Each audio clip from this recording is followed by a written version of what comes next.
સવાલ એટલો છે કે મને આજે 38 વર્ષ થયા. હજી મારી તબિયત સારી નથી, પણ 38 વર્ષની અંદર પહેલાં આવા લોકો જોયા મેં કે જે વાત સાંભળવા નહીં માંગતા હોય. બજેટની છેલ્લી સભા જ્યારે હું કહું છું કે તમારા જ્યારે સભાસદો હતા ત્યારે 5-5, 3-3, 4-4 કલાક બોલતા હતા. કોઈ વાત સાંભળવાની નહીં. ચલો પલટમટ કરીને કામ સસ્પેન્ડ કરી દો. એટલે જો તમે અમને માણસ જ ના ગણતા હોય તો તમારી જોડે બેસવાનો મતલબ કોઈ ખરો? ફોટો સેશન એક સુહાગ વાતાવરણની અંદર જો બંનેના કલેશ દૂર થાય એ રીતે તમે ફોટોગ્રાફી કરો. તમે દાદાગીરી કરીને અમારી પાસે ફોટોગ્રાફી અમારે નથી કરવી ભાઈ, કરો ને તમે મજા. તમે વિચાર કરો કે 30 વર્ષમાં આ વડોદરા શહેરને તમે આપ્યું શું? 180 રૂપિયામાં 2 ટાઈમ પાણી મળતું હતું, એની જગ્યા પર 1200 ને 1600 રૂપિયામાં તમે એક ટાઈમે બી ગંદુ આપો છો. જે લોકોની પાસે કનેક્શન નથી ડ્રેનેજના, નથી પાણીના, ત્યાં બી તમે પૈસા લો છો. એટલે ચોરી ઉપર છે સીના ચોરી.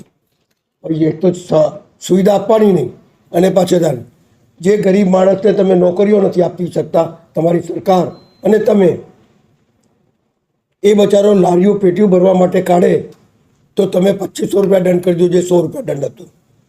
જે ગાય માતા કરીને સત્તા પર બેઠા છો એના 5-5 હજાર રૂપિયા દંડ કરી દીધા.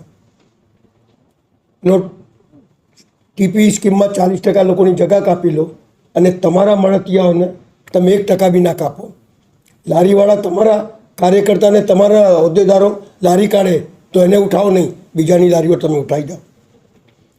તો કહેતા ને કે ઇન્સાન કે મૃતદેહ પર બી તમે ધંધો કરી લીધો, 7,500 રૂપિયામાં સ્મશાનમાં અંતિમ ક્રિયામાં થયેલો, તો મૃતદેહ ઉપર જે ધંધો કરતા હોય એની જોડે બેસાય? તમે વિચાર કરો.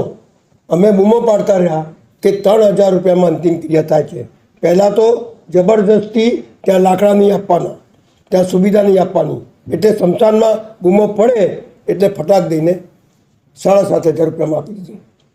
હું તો વડોદરા શહેરના આપણા માધ્યમથી કહું છું, આ લૂંટારુઓ છે જે મૃતદેહ ઉપર બી ધંધો કરતા હોય એવા લોકોને સત્તા પર ના બેસાડાય. અમે એટલા જ માટે આ ફોટો સેશનમાં નહીં ગયા. આવાવાળો વખત બતાડશે તમને કે જેટલો અહંકાર તમારી પાર્ટીમાં. તો શું છે કે તમે કંઈ બી કરો એટલે તમને બદલી જ નાખે છે, એટલે બીજો નામ આવી જાય.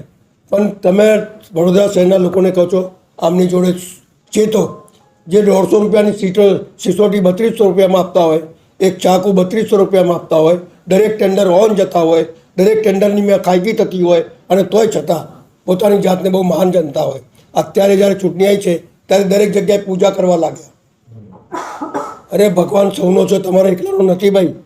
એટલે ભગવાનને જેટલું અમે પૂછીએ એટલે તમે નહીં પૂછતા. તમે સ્વાર્થ માટે પૂછો છો, અમે સ્વાર્થ માટે નથી પૂછતા. સવાલ એટલો જ છે કે આજે નહીં બેસવાનું કારણ બધે ઘણા હતા, પણ સૌથી મોટું કારણ એ જ હતું કે જો તમે અમને સભામાંથી જ સસ્પેન્ડ કરી દેતા હોય અને જો અમારી વાત જ ના સાંભળવા માગતા હોય તો તમારી જોડે બેસું કઈ રીતે એ તો મને સમજાવો જરા.